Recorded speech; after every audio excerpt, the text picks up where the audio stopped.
¿Qué tal, mis queridos amigos? ¿Cómo estáis? Espero que vaya muy bien por ahí. Esto es un Opel Astra, pero no es cualquier Opel Astra. Es el primer Opel Astra y Opel en general eléctrico de la historia de la marca. Si quitamos el Corsa que os he contado hace unos días, pues han irrumpido ya en la gama de la marca, que va a ser una de las primeras de Stellantis en electrificarse. La primera, si hablamos de las generalistas y sacamos de esa ecuación a Alfa Romeo, pues eso, Corsa eléctrico y ahora Astra eléctrico igualmente. Que por cierto, curiosidad, ambos vehículos comparten el pack de baterías y también el motor eléctrico, aunque son de categorías distintas. Y estarás pensando, mira, Calero, tú, ¿qué te has fumado, macho? ¿Pero qué estás contándome? ¿Cómo que un vehículo eléctrico diésel? Bueno, es una forma de hablar, es un sentido figurado. Y le llamo el coche eléctrico diésel porque la forma que tiene Opel de concebir, y Stellantis en general, los automóviles eléctricos, a mí me parece muy interesante, porque está pensada no tanto para epatar al usuario con gigantescas baterías y también con potencias y aceleraciones locas, sino pensada en hacer los coches eficientes. Y de eso va este Opel Astra eléctrico, que va a tener una única versión, por lo menos que conozcamos de momento, en cuanto a sistema de propulsión, aunque dos carrocerías. La carrocería que conocemos, la compacta, la que lo hace más bonito, es uno de los compactos yo creo que más bonitos que hay ahora mismo en el mercado, y luego la familiar.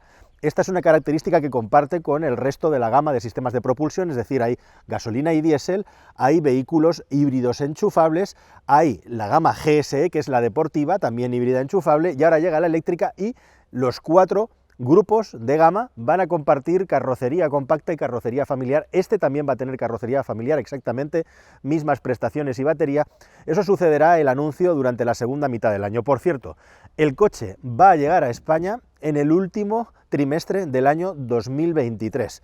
Y todavía no sabemos el precio que va a tener en España. Y esto es importante, pero si os parece lo comentamos un poquito cuando vayamos al volante. Tiene una estética exactamente igual que la del resto de Astras, pero se le ha puesto el faldón delantero de las versiones más deportivas, y además el visor es idéntica a la de los GSE, o sea, han tomado la idea de poner el logotipo en color negro, algo que se ha puesto muy de moda en Alemania, también lo llevan los coches de Audi, y lo único que cambia es eso, un frontal deportivo, y luego en unas llantas, que Opel además dice que son unas aerollantas, que son específicas de este modelo y que se supone que ayudan a arañar unos kilómetros de autonomía. ¿Y cómo vamos de autonomía y de kilómetros para recorrer con la batería y de motores y todo eso? Pues muy racional. Este coche tiene una única batería de 54 kWh, que es lo que la marca anuncia, pero esos 54 kWh son brutos. Los usables están rozando por debajo los 51 kWh. Estamos hablando exactamente de 50,8 kWh, lo cual lo posiciona en un punto un poquito por encima de la gama de marcas que tienen versiones de 40 y pico kWh y luego saltan ya a los 60 y pico o los 70 y pico. Este se queda en la franja media-baja, más bien tirando abajo, ¿no? Luego, lo otro interesante que tiene el coche es que su potencia, entre comillas, de 156 caballos podría parecer más bien justa o escasa para lo que se lleva hoy en día en coches eléctricos. Pero lo cierto es que este sistema de propulsión que tiene Stellantis, a falta de que lleguen los nuevos que están a punto de llegar, ha sufrido una revisión respecto a las versiones anteriores que en otras marcas del grupo ya se habían lanzado en sus vehículos eléctricos, como los vehículos de Peugeot o los de Citroën, y es muy interesante porque han conseguido 418 kilómetros de autonomía oficiales para una batería de 50 kWh de capacidad, que bueno, lo convierte en uno de los automóviles teóricamente más eficientes de su clase, de su categoría. De ahí lo del eléctrico, entre comillas, diésel. También entre comillas el eléctrico diésel por eso, porque es un coche que no está pensado para dar grandes prestaciones ni para ser específicamente deportivo, lo cual ya os lo puedo contar porque estamos aquí en Berlín y hemos estado recorriendo carreteras por la zona y acelerando y frenando. Ya os puedo contar que el coche va sobrado de potencia con esos 156 caballos. ¿Buscas un coche nuevo? Entra en carwow.es y mi equipo te ayudará a encontrarlo y conseguir el mejor precio. carwow.es, el comparador de precios de coches nuevos. Un detalle de los Astras que cada vez se lleva más en la gama es que el vehículo sea bicolor. En este caso ya veis la combinación del azul eléctrico con el negro en el techo, bueno, que le da un toquecito bastante deportivo. Y luego a la hora de cargar estamos hablando de una batería de 50 kWh útiles. Cuanto más pequeña es la batería, menos sentido tiene la carga de alta velocidad.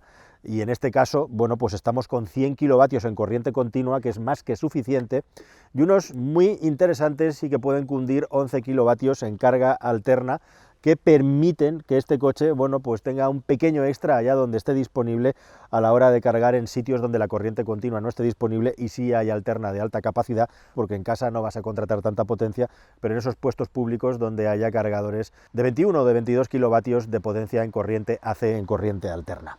Lógicamente, el Astra es un coche aerodinámico con la posibilidad de cerrar tomas de aire en el frontal. Es incluso un poquito más aerodinámico y desde ese punto de vista es tan funcional como cualquier otro Astra, salvo por un detalle que hay aquí detrás, que es el tema de los maleteros. Estamos viendo cada vez más, a medida que aumentan las gamas de coches eléctricos, que los maleteros en los coches eléctricos son unos de los perjudicados, posiblemente por la posición de las baterías, a la hora de darnos el máximo de capacidad. Y este coche no llega a igualar la capacidad de las versiones térmicas, sino que se queda igualando la capacidad de las versiones híbridas enchufables, o lo que es lo mismo, 352 litros de maletero, o algo más de 1260 si abatimos los dos asientos traseros. En ese sentido, en ese aspecto, vamos bien cubiertos si tenemos en cuenta esa pequeña pérdida de algo más de 50 litros en el maletero.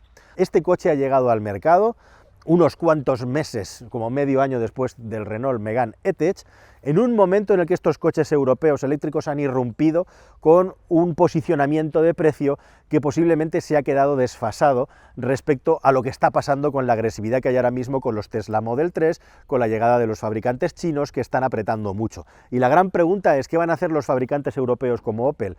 ¿Van a rebajar los precios que tenían pensados? Porque estamos hablando de que en Alemania este coche va a partir de 40-41.000 euros.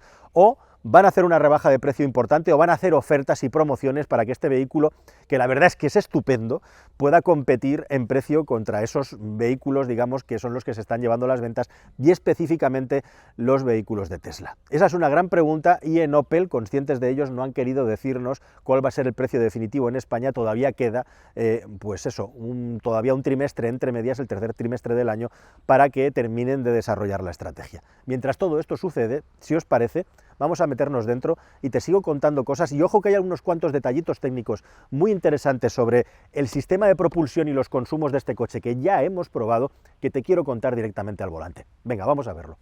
No me voy a extender mucho sobre el interior del Astra eléctrico porque es idéntico al del resto de modelos. Al igual que aquellos, comparte este sistema de pantallas, que realmente es una lámina de plástico, en el que en su interior hay dos pantallas con un formato apaisado de aproximadamente 10 pulgadas. Este coche tiene la posibilidad de tener el sistema perimetral 360 grados para hacer maniobras, lo que tengo yo ahora mismo fijado aquí, seleccionado, y un sistema de climatización que funciona muy bien, ningún tipo de problema, y en general es todo pues orientado hacia el conductor, lo cual se agradece mucho en un momento en el que cada vez nos plantan más coches con la pantalla aquí de manera completamente transversal al salpicadero. Este salpicadero del Astra, bueno, materiales, calidades, pues aguanta la comparación. Plásticos laminados en la zona mitad alta, plásticos duros después de esta zona de transición, ya abajo y también en las puertas, y en general un espacio útil para meter objetos que, sin ser muy grande, es suficiente porque hay bastantes huecos. Como veis, hay hasta 4 huecos aquí, 2 para poner botellas, aquí para dejar las llaves del coche o una tarjetita para el parking.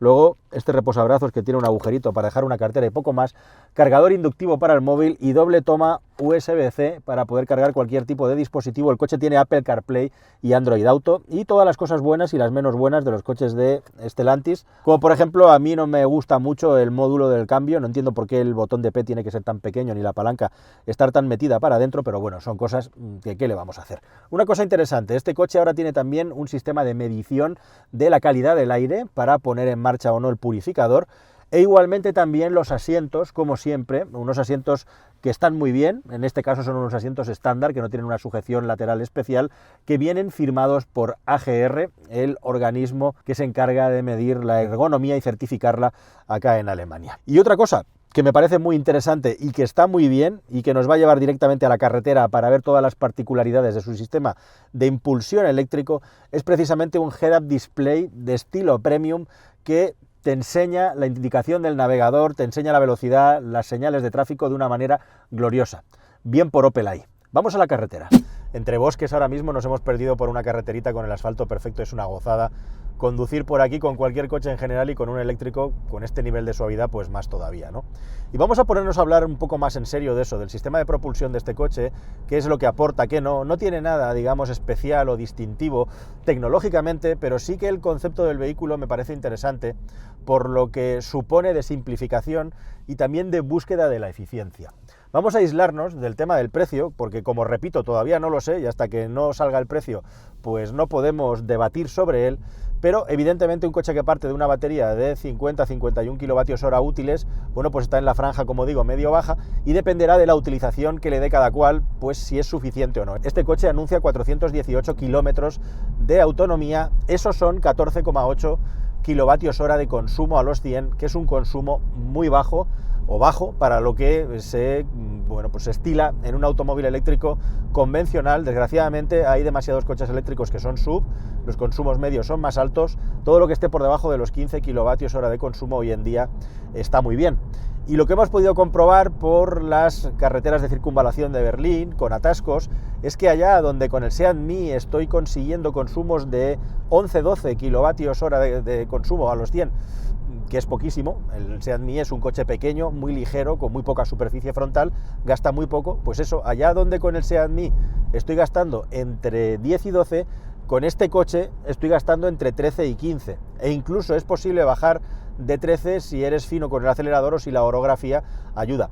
Pero la verdad es que en ciudad, moviéndote a velocidades por debajo de los 100 km por hora, se puede reducir ese 14,8 kWh de consumo oficial, con lo cual es realista, salvo que salgas a la carretera, donde ya sabemos que los coches eléctricos entre 100 y 120 tienen una subida de consumo importante, y no te digo ya de 120 hacia arriba. Bueno, pues efectivamente es un vehículo en el que prima la eficiencia. ¿Y qué es lo que ha hecho Opel para conseguir ese nivel de eficiencia? Partir de una carrocería que no es una carrocería sub, que tiene una mejor aerodinámica, menos superficie frontal, y luego también es un vehículo que al tener menos batería tiene un peso final que no es especialmente exagerado. Estamos hablando de que pesa 1.679 kilos, siempre según el dato oficial del fabricante. Yo me acuerdo que hace 2 o 3 generaciones todos los Opel Astras estaban entre los 1.500 y los 1.600 kilos de peso. Eran coches que les habían salido muy gordos, ¿no? Me estoy refiriendo a los tiempos, a la época de General Motors. Una de las cosas que han hecho los fabricantes de automóviles muy bien en los últimos 10 años es bajar esas berlinas y esos compactos que se habían metido en la 1,5 toneladas de peso, les han metido una buena cura de adelgazamiento con mucha tecnología y mucho esfuerzo, porque esto no es quitar kilos así, se tiene que hacer un coche igual o más seguro como son ahora. 1.300, 1.400 kilos de peso, al final que este Astra pese 1.679 kilos, pues ya es todo un hito en un automóvil eléctrico. Otra cosa muy interesante, como os decía, es que se ha revisitado, se ha optimizado toda la electrónica de potencia y el motor eléctrico da 156 caballos. Tenemos 3 modos de conducción, tenemos 3 posibilidades de conducción, aquí con el botoncito de Drive Mode, y es interesante porque en función del modo de conducción que tú elijas, vas a tener 3 potencias distintas. Tienes 108 caballos, tienes 136 caballos, que coincide, por cierto, con la potencia de la versión más económica del Opel Corsa eléctrico, o tienes 156 caballos de potencia si pones el coche en modo Sport. O sea que normalmente si conduces en modo normal vas a tener 136 caballos. ¿Y cómo se siente esto al volante? Bueno, pues lo que se siente es que en el modo Eco efectivamente tienes poca potencia, en el modo normal tienes una potencia absolutamente suficiente para moverte en toda circunstancia, e incluso con el Sport la potencia llega con más brusquedad y más par disponible desde abajo. Todo esto lo gobierna la electrónica y no sientes en ningún momento que te esté faltando potencia para poder moverte y para poder acelerar el vehículo. En el cuadro de instrumentos, como puedes ver, en función del modo de conducción que elijas, te va a dar una autonomía distinta, o sea que sí tiene una correlación directa, como debe de ser, la potencia que el vehículo está entregando por electrónica con la autonomía del coche. Hemos cogido el coche con 420 kilómetros de autonomía aproximadamente, y después de llevar ya unos cuantos trayectos y de darle unos cuantos apretones, nos quedan 340 kilómetros de autonomía, o sea que el vehículo parece que cumple con lo que promete. Y todo esto lo hace, que es muy llamativo también, simplificación de nuevo, con el hecho de que no tenemos la posibilidad de poder regular ningún tipo de retención mayor o menor es una decisión y en este caso Opel ha decidido que el coche tenga retención para poder recargar y que la recarga venga dada por cuánto pisamos el pedal del freno.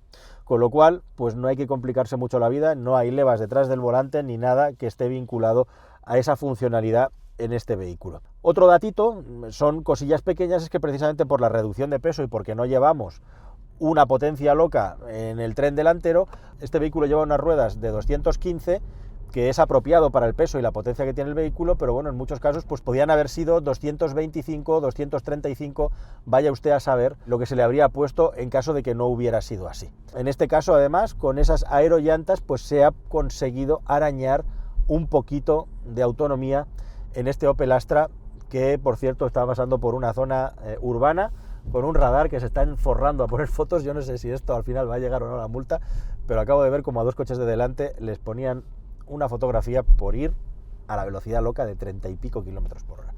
En fin. Bueno, y si te estás preguntando qué tal es este Astra de sonoridad, qué tal es este coche de funcionamiento en el día a día, Opel declara que le ha puesto un cristal laminado en las ventanillas, un cristal de silencio. Está extremadamente bien aislado de todo lo que se refiere al sistema de propulsión eléctrico. Por dentro no se oye cuando está el generador de ruido dentro.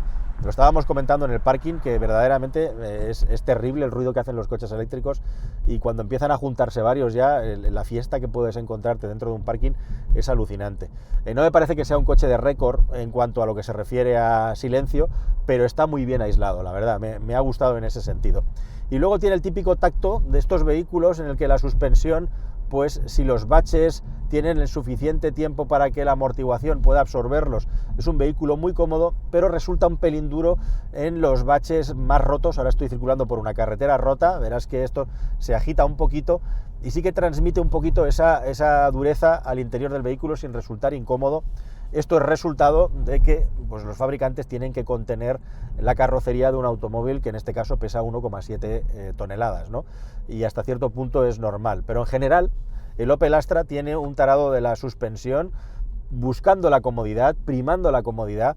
Y bueno, no es un coche para hacer una conducción deportiva, pero al igual que todos los Astras que hemos probado, es un coche muy fácil de llevar rápido y sobre todo y por encima de todo lo que más mola es que es muy seguro. Por cierto, me está marcando 13,9 kWh de consumo para que veas que lo que te digo correla con la realidad. Hablando de seguridad, aquellas cosas que hacen que un conductor está cómodo, como la posición de conducción, como los asientos, como el estupendo head-up display que tenemos ahí delante.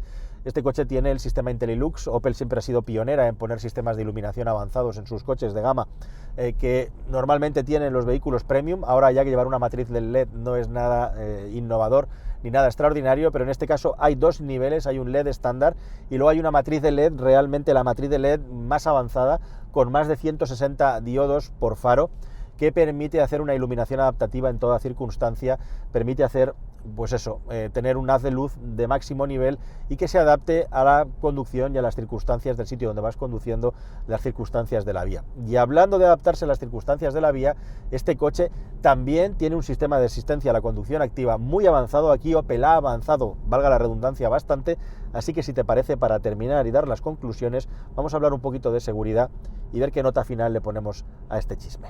El despliegue técnico de este coche es potente y, por cierto, dentro de todas esas medidas para reducir el consumo también está incluida la bomba de calor, que hace que la climatización sea más eficiente. Climatización, por cierto, que se reduce a su mínima expresión si circulas en el modo eco, que, como decimos, convierte al coche en una máquina bastante perezosa que vas a poder aprovechar sobre todo a velocidades constantes bajas o en ciudad. Pero además de eso destaca por todo lo nuevo que trae en medidas de seguridad activa, con alerta de colisión con frenado automático, en el caso también incluso de que haya peatones, reconocimiento de las señales de tráfico que están integradas en el head-up display y a las que tú te puedes, entre comillas, suscribir conduciendo para equipararte a la velocidad que está marcada en la vía simplemente pulsando un botón, el OK, detección de somnolencia de la persona que está conduciendo e igualmente también un sistema de asistencia a la conducción activa, un radar con control de crucero que es capaz de detener y de volver a arrancar el vehículo. Todo esto, más todos los sensores nuevos y la visión perimetral, hacen de este coche un vehículo que tiene con el extra del IntelliDrive la posibilidad de convertirlo en un nivel 2 Plus de conducción automática y que el coche sea capaz de hacer cambios de carril semiautomáticos cuando se le indican. además de un sistema que permite, combinado con la versión 2.0, que el coche se adapte a la velocidad de la vía, acelerando o frenando automáticamente más allá de la velocidad que tú le hayas marcado. Este es el nuevo Opel Astra eléctrico que vendrá en paquetes de compacto y de familiar y del que, como digo, solo nos falta por conocer su precio. Es un muy buen producto, muy completo, con estas particularidades que tiene de tamaño de batería y de potencia, que a mí personalmente me parece un buen utilitario en el día a día si te da en kilómetros lo que necesitas. Para todo lo demás, es un coche que está por encima de la media. Hasta el siguiente vídeo, queridos amigos. Adiós.